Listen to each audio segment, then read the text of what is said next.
Well, it would seem that we're live, and we tried to avoid the millennial pause, which is great. Uh, it's been fun. Listen, unbelievable guest today. We're going to get right into it. We always know that we have 30 minutes on a Thursday.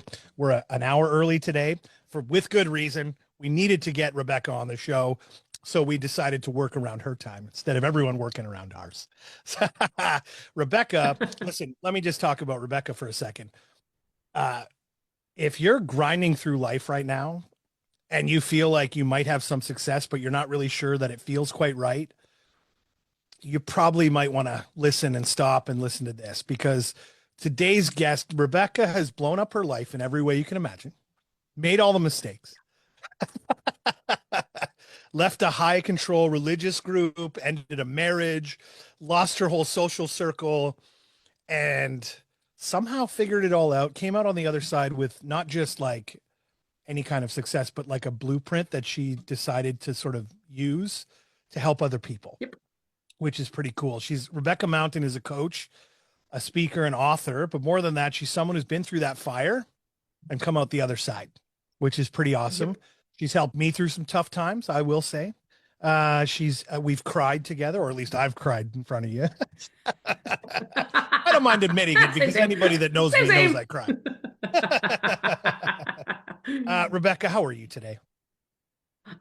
Exceptional. Yeah, Exceptional. It's a good day. Yeah, I like that. That's a great way to start. That doesn't mean it's not a hard day. It just means it's a good day. Every day above ground is a good day, I say. That's the way I got it. Yeah, exactly. Yep. I still remember hanging upside down in my car, squished on my QEW. So, yep, I was back in 2008. Remember it like it was yesterday. Let's just recap that really quickly. So, you know, the Coles notes of that story is you were looking for a way out of that group, and you were almost looking for a sign, like what is that?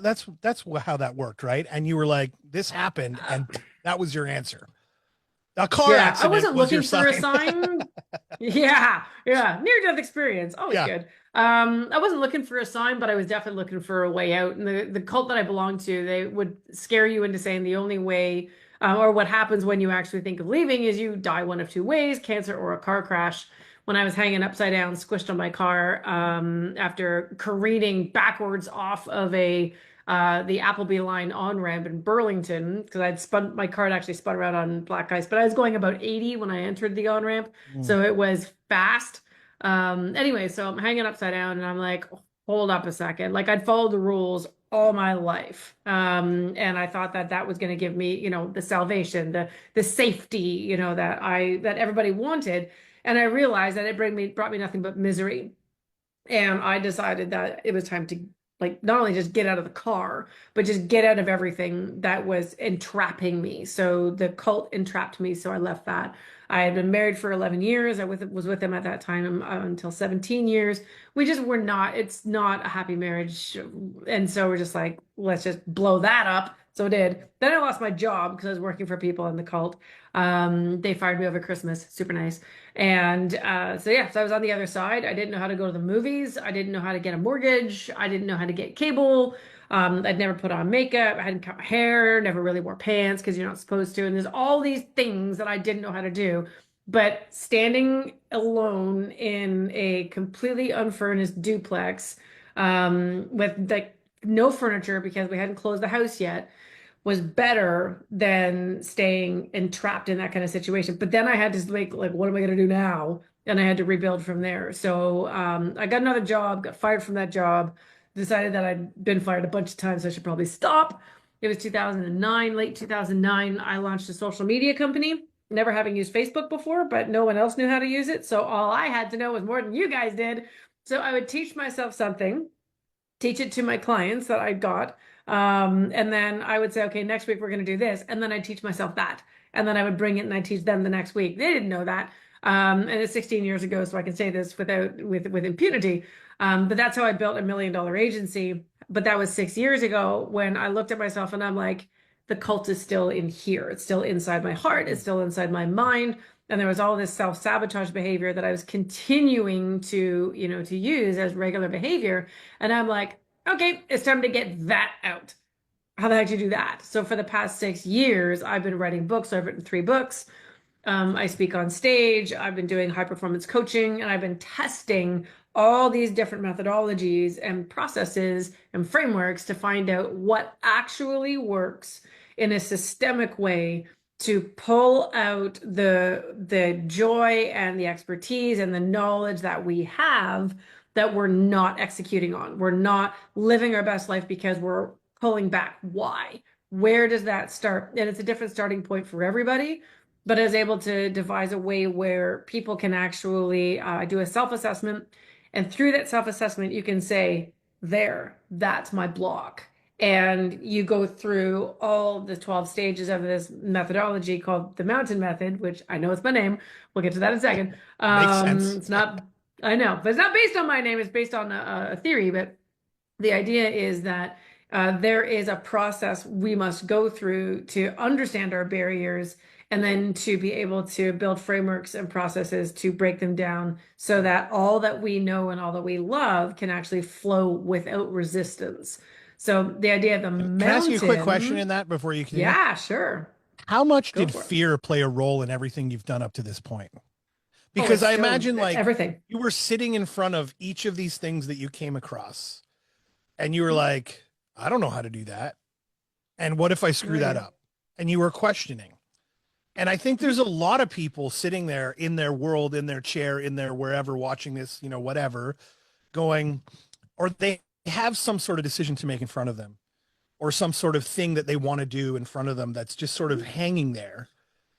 Mhm. And that thing that creates the excitement and joy. And they're like, oh my God, that would be so amazing if, oh, but what if? And it's fear or Yeah. there's something stopping them.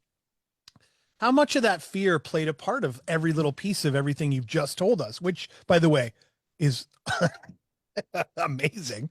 And I'm sure you're sick It's and been tired of really hearing it, but transformative. Yeah, no, but it's really transformative for the people who go through it, and that's I live for all of those kind of statements. Fear has been my driving force. Like I grew up afraid and like viscerally afraid of everything, afraid of being caught, afraid of going to hell, afraid of disappointing people, afraid of breaking Right, a rule. And so my entire life, so I used guilt and shame to protect me right, from that fear. And right. so it wasn't just fear, it was guilt, shame, fear. Now you get to sprinkle over anger, aggression, anxiety, and all the other things that come with bottled up emotions. And so I needed a way to be able to process them. You can't let go of emotions, they're not balloons. But there is a way for you to understand and process them so that they don't control you and your vision anymore. Like what you feel is the glasses that you, the lenses you put in every single day. And if I go through every single day and my only emotion is fear, then I will see all the things that made me afraid. But that first step that I took in blowing up my life and going out on my own, my whole life, I'm like, if I can do that, I can do anything. If I can go out on my own with my family turning their back on me, with no friends, no money, two small children, no idea how I'm going to do anything, no idea how the world works. If I can do that, then I can do everything and anything. And what I found is that the bigger the fear, the bigger the dream on the other side. Our Mm, challenge as human beings is that what we want, we sabotage the most because we're so afraid of the disappointment of not achieving it that mm. not starting is less painful than being disappointed in quote unquote failing. And Even this is embarrassing why, yourself in the process. yeah. In some people's Mhm. minds, I'll tell you right now, how many times have business owners and people told us the story of, you know, people in their life going like the story of Rudy, where, you know, and well, whether that movie was Mhm. totally real or not, the father going, yeah, Loved nobody it. does that. Just come back and work in the mine or work in the factory. Mhm. You'll be fine. Life is good over here. But he had this dream of wanting to do what he wanted to do. That whole process of understanding that fear of embarrassment for people around you. You're like, I want to do that. Oh my God, what are they going to think? What if I fail and they're going to Yeah. say something about me? Yep. You know, Mm-hmm. Mm-hmm. I It's just it's find real that and it's big. intriguing. Yeah, it is. But there, those are feelings that become too big. So there's no good and bad emotions. That there's emotions that are the right size that we can handle, or they're huge and distorting. So fear, small enough. So what I've learned to do is take my fear and make it manageable, not make it Mm. disappear. Because without fear, you don't leave a comfort zone. Without fear, you don't grow. But if fear that gets too big becomes heavy and we stop. right? And we start to look through this distortion on what's on the other side. And, a hill that looks like that's actually this steep looks this steep because we don't see it through the appropriate lens. What I try to give people through my programming is the ability to see clearly, to not distort their vision, but to see what is actually truly in front of them, but more importantly, what they have inside already, the answers they already know, the stuff they already know what to do, and actually bring that out and put it into play, because it's not failure, it's just testing. But or maybe you think the path up the mountain is going to go this way, but maybe it's a little bit of switchbacks. Maybe there's a few boulders and some trees you kind of got to move out of the way. Maybe you're afraid of something jumping out at you, but it was just, the wind in the tree and it was nothing. And so you start to ratchet down some of these imaginings that you have, these distortions. And once you can get those down to normal size, you're just like, oh, I should just do this, right? And the program that I have is called 100 Days to Peak Performance. And it's non-industry specific. It does not relate to any industry whatsoever. It applies to any person at any age with any problem in the whole wide world that just wants to get past whatever it's holding them back, but they don't know how and they're kind of afraid and they need someone to guide them. It's going in. So I do a lot with real estate brokerages. There's brokerages that came to me and says, Rebecca, we have 4 coaches, real estate coaches that come to this brokerage, big ones. And I'm like, great. How's the implementation going? Because let me tell you the stat. 93% of your people are doing zippity doo-dah with all of that information. Would you like to get a better score? Would you like to get a better percentage? Maybe get into I don't know, 50? Because this program allows all of those teachings that are currently laying dormant within an individual to figure out how to get that individual to build the bridge and the gap between knowing and doing. And once you help them build that bridge, and everyone's bridge is made of different materials because everyone's block is going to be different. So you got to kind of build. Once that bridge is built, it never breaks down. It never fails them anymore, because as you go through my program, you actually are changed by the time you're done. You are at a biochem level, you begin to change. So you can't go back and be who you were, which means all that knowledge will just naturally transfer over and you'll be able to start using it. It's really quite magical. And so my program is actually giving companies the opportunity to monetize and operationalize and profit from all of the work that they've already been putting into, in the brokerage's case, into all its agents. There's a comfort level in staying still and being dormant, isn't there? That people seem to fall into, the comfort level of not wanting to go over that hill to the next thing that's going to create whatever it is they're looking to do. And I find, especially even with clients that I deal with, you go to them and you say, here's the scenario, here's the house, here's the pricing of the things. And sometimes getting them to get their house listed is a problem because of the comfort level they've built in their house, but they know they need to do this next thing, right? They need to do it. It has to happen. Bad things will happen if they don't do it, especially in today's market, in today's world where money is tight, things are a little bit more difficult. People are losing their jobs, and things like this. The tariffs haven't even started yet, and people are, things are going wrong. So, I mean, I think that I just find because I was in this position a while back, right? And I was in a position where I felt like all this stuff was coming down on me. And I was like, okay, I'll be under this desk. And I feel like that's the worst thing you could possibly do. Doing nothing is the worst thing you could do.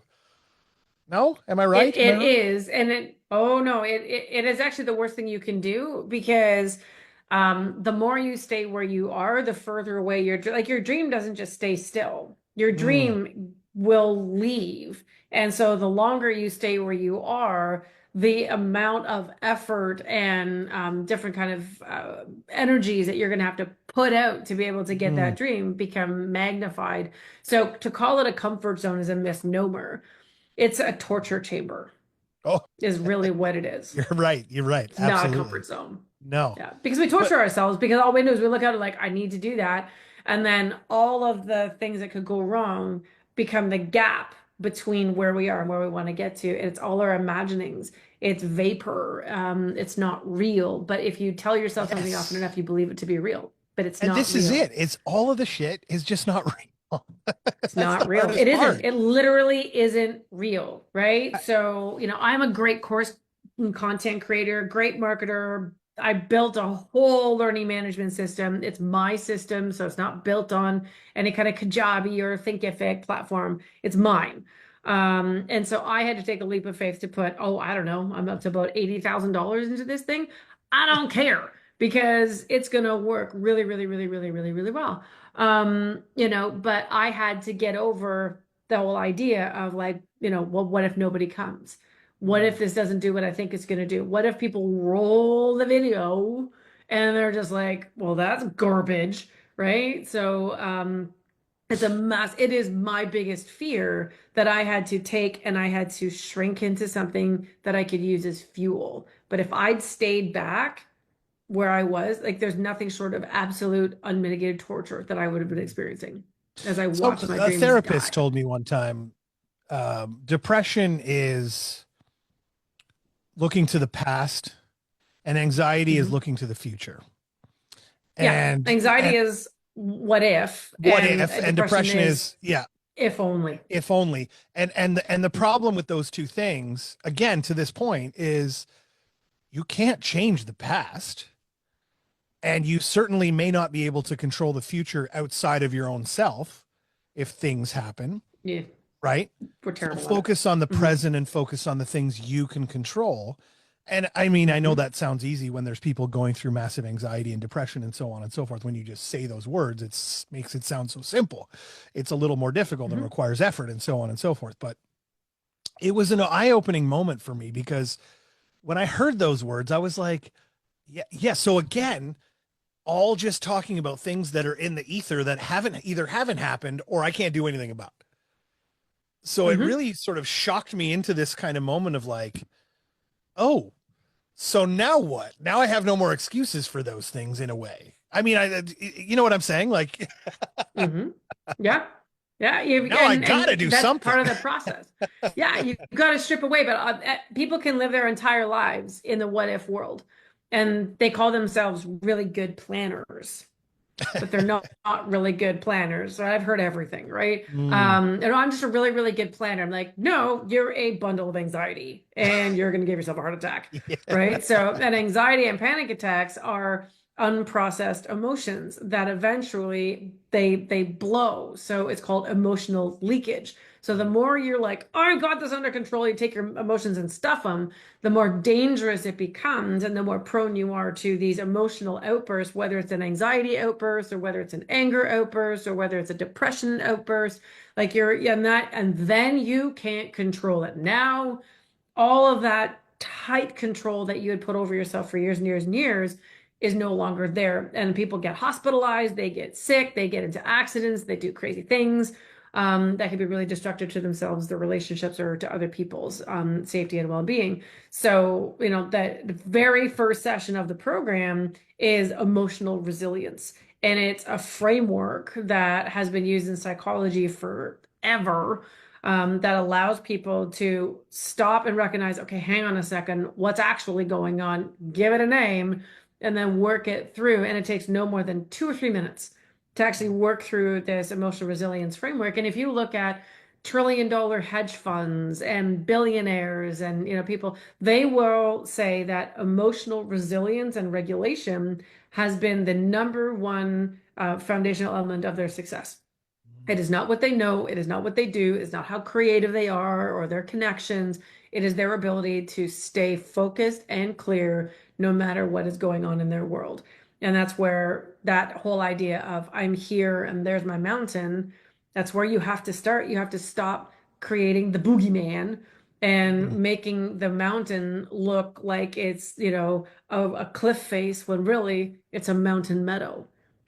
And But the we'll tell biggest ourselves piece whatever we here need to. is what we're talking about with you is you don't know what you don't know. One. No. Two, Hmm. it's hard to see inside here from inside here. It's like I can't see my own elbow Hmm. or my own ear, Hmm. right? Someone else can see my own ear. Hmm.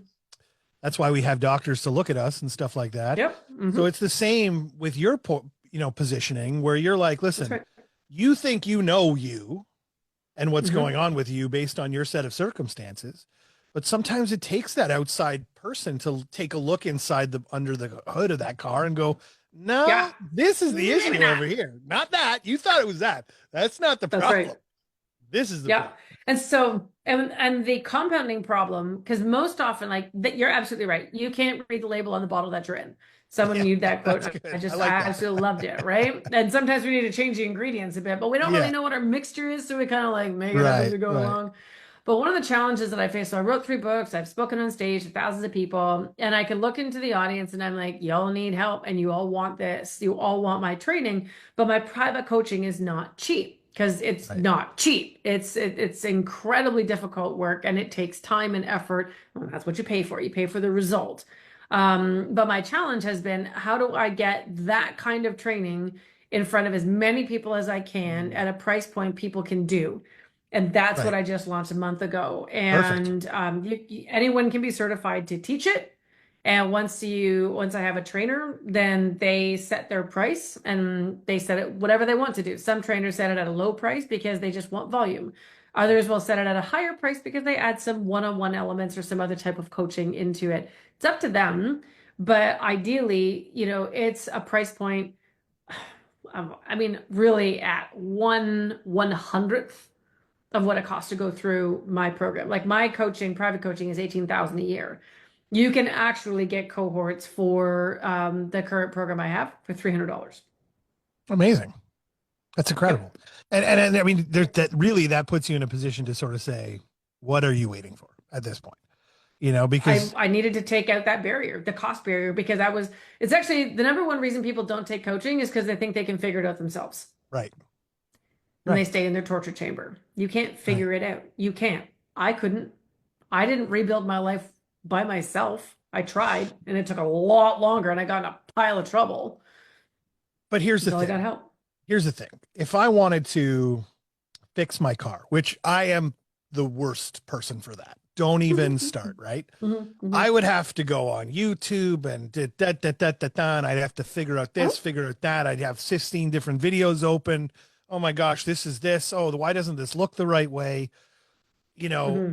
the time and effort that goes into that, that is wasted time, I think is hard to it's hard to understand how much wasted time you end up doing when you are trying to figure out all these pieces, right? Hmm. And I think part of it is, like anything, people hire me because they like me and they connect with me.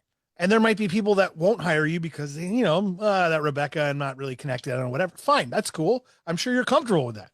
But at the same Sure. time, the Yeah. people that connect with you, that are comfortable with you, that are like, listen, I think this is it. Oh, I can do it on my own. Don't worry. Now Rebecca has it all in one place. It's all here in Yeah. one spot. There's the map. Hmm. She has it. Because I did You all want to that drive to work. Florida? Yeah. This is the map. You don't need to grab 3 different triptychs and figure out and da, da, da. It's all here in one spot. Hmm.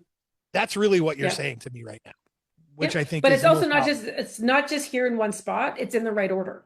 That Like exactly. you can't start at the end at habits until you figured out your automatic self-sabotaging thoughts, which you can't really access until you understand the feelings that are generating, Mm, right? And then once you got those, then yeah, you can sort of look at different ways that you can grow your business until you realize what you're wasting your time on first, so that you can get rid of that and replace it with actual stuff that's going to bring you joy. Has anyone ever asked themselves what actually makes them happy? And not just, like sitting on a beach and not having to worry about money, but like you got to work. So what work makes you happy? I do this work. And like I was used to ask me at the beginning, how am I doing? Exceptional. It's a hard day and it's freaking exceptional because I love this work so much that I will get up and sit down in this chair and power through the hard stuff because I love it so much. And I build my schedule and I work with the people I want to work. I just hired a sales manager who I didn't even know I needed a sales manager until I talked to him and realized I really suck at sales. And then I knew I really sucked at sales. And I'm like, you don't suck at sales. Congratulations. So now I have a business partner for sales and I have a business partner for tech. And now this is like an unstoppable, eventually global machine. Like my intent with this thing is to make it a global cultural shift. That's how much I believe in what I'm doing right now. And it's going to take a village and it's not going to happen in a minute, but there's no other training like that out there right now. It just doesn't exist because most specifically performance coaches, They hold everything really close to their chest. They want to make as much money as possible. Hire me, pay me $20,000, and they'll come talk to your people for 2 days. And that's so far out of reach of the people that actually need it. I have trainers coming to me saying, I just got out of recovery and I want to help those people. So the mountains, the people that she's talking to want to climb is, I want to stay clean. I want to have a house. I want to reconnect with my family. Like, fuck me, man. Like, I want to do that all day long, all day long. That and like college kids who are like freaking out because they went through COVID and they've got all these fears that we never had as Gen Xers. And I want to give them the power to be able to say, you can do this, but like, no, like really, you can do this. And as long as you keep these frameworks in mind as you go through and find your first job and find your first love and probably go through a divorce, but whatever, right? So, like you'll live. You'll live, you'll I love grow, that. you'll thrive, and it's gonna be okay. It's gonna It's be fascinating to me okay. that some of the people that have been through the worst stuff are often the people that turn around and go, hey, I can help you through that. Because they don't have to. Yeah. Like, I find this, I know you're going to Mm. make money from these programs because it's your business and it's your job. Yeah, And I get it's that. fine. And that's fine. I like, that's capitalism. It is what it is. But the reality is that you didn't have to do this. You could have done, you're smart enough to have gone and done something else or whatever. And like, you decided that Mm-hmm. your calling was to create programs. And then you said to yourself, oh, this is too expensive for everybody. And I want more people involved. How do I make this more Yeah. accessible for people? Because, Mm-hmm. and I find that just fascinating that someone who's been through the worst of it can turn around and be able to build something that's so valuable for people that are potentially going through. Listen, everybody's got problems. Mm-hmm. Yeah. But you could turn Usually when I around tell and say, people my come with story, me. usually when I tell my story, people are like, "Oh, wow, my life's not that bad," right? So I'm I'm like, still waiting for the "See? Netflix documentary. Okay. Hey, you never know, man. You never know. I'm working on my fourth book. It's Oh a my coming. It's a goodness. coming. But you know what? It's like because everything I'm doing now is nothing in comparison to 2008. Nothing. Right. I will Right. never go through something harder than I Right. did when I looked every single person that I knew in the eye and said no more. I had to tell my children that I was making a very giant shift and that they were going to be okay. And that is a real tough one to do, And so, but I also recognize that there's a lot of people who come out of really tough situations and launch themselves into something equally as horrible, but it doesn't sound as bad, right? Mm, So addiction, you come like, drug addiction or whatever, and you become a workaholic, or you become someone who goes to the gym but obsessively, and you mm, you know you get sick. Like I know people who had surgery and they had like a 5-6% body fat. mm, That surgery didn't go so well, mm. That's right? Because unhealthy. it is exactly, and that's just it. Like I don't want people just to move from one bad, from the frying pan into the fire. Yeah. I want them to be out of the frying pan, throw in some eggs and some bacon, mix it around, eat it, feel awesome, and then go camping. Like go to have fun, play volleyball, do whatever you want to do, Yeah. right? Yeah. So don't feel like you have to get stuck in that endless cycle. It's that cycle I want to break, that cycle of I don't deserve anymore. Like I'm uncoachable, I'm untrainable, I'm a slow burn. Can I swear? Is it okay to swear on this You've already podcast? sworn once, so Bullshit. I know. But I was like about to go like full we're all trucker good. on you, right? So, but it's like it's just bullshit. Like I've had people tell me all this stuff, and I'm like, bullshit, right? No, like you are none of those things. It's a story you tell yourself to make yourself feel better, but you're actually causing yourself massive shame and guilt, and that's actually the weight on your shoulders. So part of the program is to show people how to make that emotional switch, how to make that mental switch, how to bring happiness into your world and actually answer the question, what makes you happy? And then build boundaries around it. So it stays and everyone can go like fuck themselves. You don't build boundaries to make everyone else feel comfortable. And You I'll be build them really so that you blunt. feel awesome. I'll be really blunt. I've just had a flashback because I'm pretty sure you said that to I me. did. You went, bullshit. And I was sitting on the other end of this call going, okay. Huh? No one's ever spoken to me that way. And With that's what I love, think I love bullshit. about you is that, there's a lot of Mhm. coddling that goes on in some of this stuff because they want to keep you as clients and all these things. This is like raw Mhm. and real, and you're going to get this. you're going to get what Yeah. comes out of this, which is like just what you need, right? Because, Yeah. you know, Yeah. I don't Yep. know. You know I'm what super else? excited. I'm super excited for you. So Mhm. I love the sound of Yeah. this I'll tell program. you, Go ahead. it's really cool. And I'll have one more little thing that I add Yeah. on to it. So it's delivered through certified trainers. I actually deliver the lessons through videos, and then the Yes. trainers work people through the workbooks and all that kind of stuff. But I went one step further, and this is where no coach goes. You will be able, as a participant, to see just how much my coaching worked, right? So at the Right. beginning of the 100 days, you take a self-assessment and you rate yourself on all the 12 stages of what you're going to go through, and you get a Right. score. Right. You go through it, and then at the end, you take it again. You take that self-assessment and you compare Ah, your numbers. So coaches, like, how many times do people hire coaches? They're like, well, did it work? And they're like, well, I think so, but they don't really know.